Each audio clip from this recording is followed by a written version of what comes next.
আজ আমি তোমাদের সাথে অষ্টম শ্রেণীর ভূগোল বইয়ের দক্ষিণ আমেরিকা অধ্যায়ের গুরুত্বপূর্ণ প্রশ্ন উত্তর আলোচনা করব।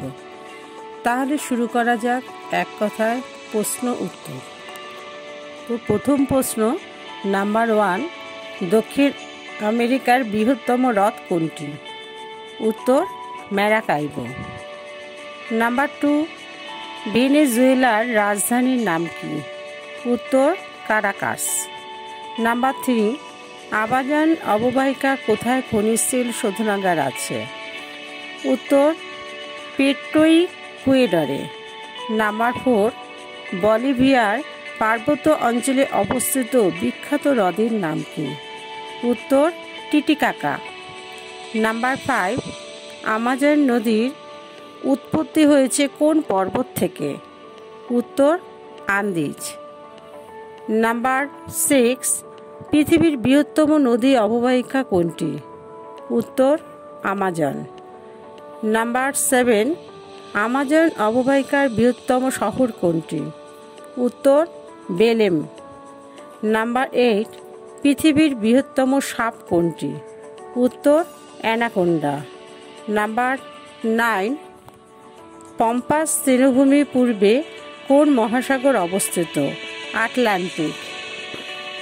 নাম্বার 10, পম্পাসের কোন অঞ্চলে সোনা পাওয়া যায়? উত্তর সালাডো। এবার আলোচনা করা যাক সংক্ষিপ্ত প্রশ্ন উত্তর। নাম্বার 1, দক্ষিণ আমেরিকাকে বিচ্ছিন্ন মহাদেশ বলে কেন? উত্তর দক্ষিণ আমেরিকার 3 দিক থেকে আছে 3টি মহাসাগর। পূর্বে আটলান্টিক মহাসাগর, পশ্চিমে প্রশান্ত মহাসাগর এবং দক্ষিণে কুমেরু মহাসাগর। আর উত্তরে সংকীর্ণ পানামা যোজকের মাধ্যমে মহাদেশটি উত্তর আমেরিকার সাথে যুক্ত থাকলেও সেখানে পানামা খাল কাটা হয়েছে। সুতরাং দক্ষিণ আমেরিকা মহাদেশ সম্পূর্ণরূপেই অন্যান্য মহাদেশ থেকে জলভাগ দ্বারা বিচ্ছিন্ন। এর জন্য দক্ষিণ আমেরিকাকে বিচ্ছিন্ন মহাদেশ বলা হয়। নাম্বার 2, যোজক কাকে বলে? উদাহরণ দাও। যে সংকীর্ণ স্থলভাগ দুটি বিশাল স্থলভাগকে যুক্ত করে বা তাদের মধ্যে সংযোগ ঘটায় তাকে বলা হয় যোজক। উদাহরণ, দক্ষিণ আমেরিকা ও উত্তর আমেরিকা মহাদেশ দুটি যে সংকীর্ণ স্থলভাগের মাধ্যমে যুক্ত তারই নাম পানামা যোজক। নাম্বার 3, দক্ষিণ আমেরিকায় কী কী তৃণভূমি অঞ্চল আছে? উত্তর দক্ষিণ আমেরিকায় 3টি তৃণভূমি অঞ্চল আছে। 1, মহাদেশের উত্তরাংশে অরিনোকো নদী অববাহিকায় আছে ক্রান্তীয় তৃণভূমি ল্যানোস। 2, মহাদেশের মধ্য দক্ষিণ ভাগে ব্রাজিলের উচ্চভূমিতে ক্রান্তীয় তৃণভূমি ক্যাম্পোস এবং 3, মহাদেশের দক্ষিণ পশ্চিম প্রান্তে লা প্লাটা অববাহিকায় নাতিশীতোষ্ণ তৃণভূমি পম্পাস।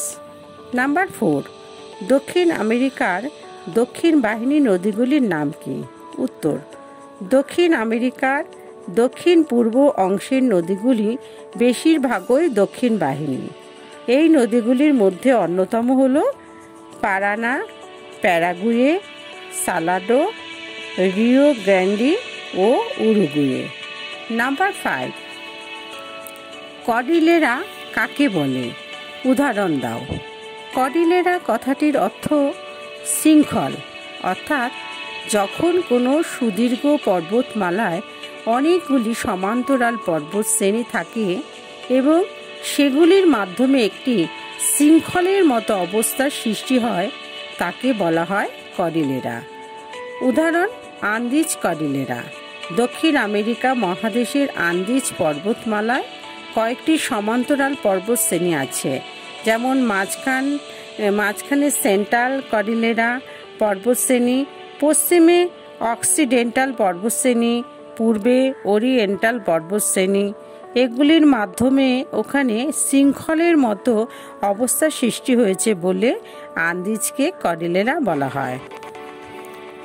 নাম্বার 6, লা প্লাটা অববাহিকা সমভূমি বলতে কি বোঝো?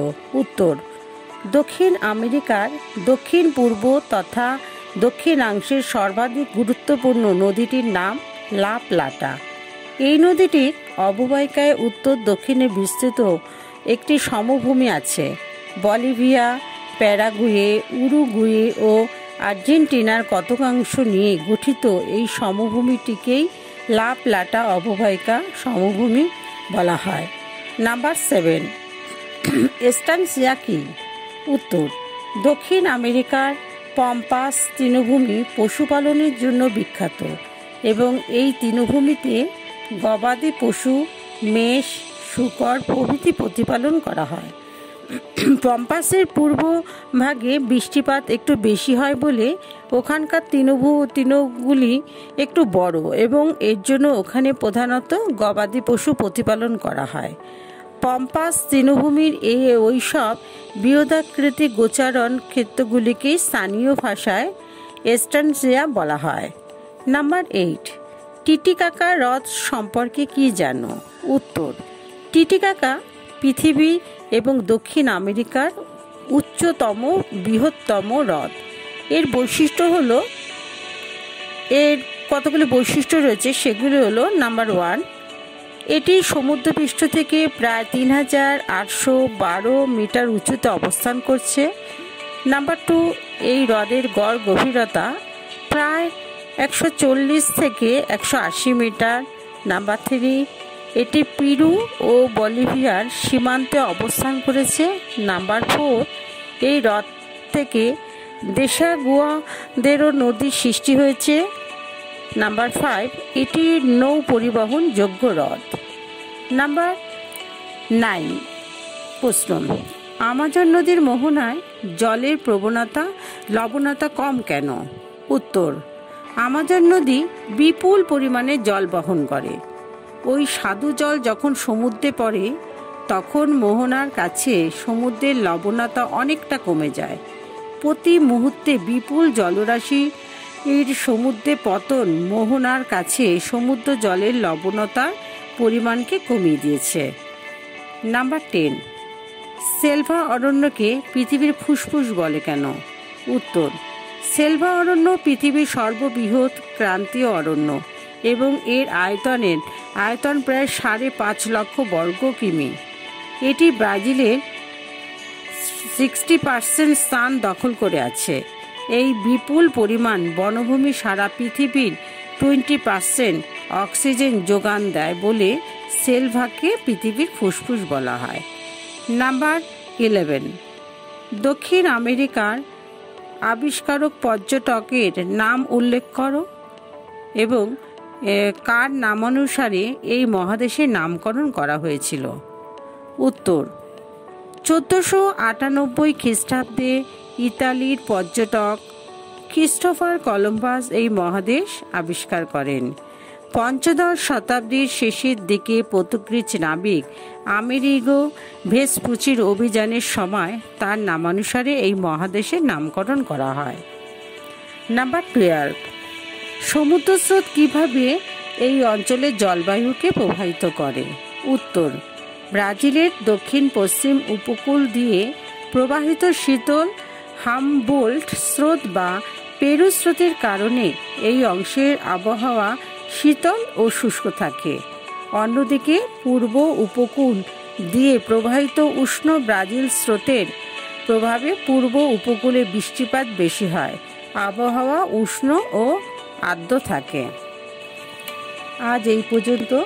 পরের পর্বে আরও গুরুত্বপূর্ণ প্রশ্ন উত্তর পেয়ে যাবে।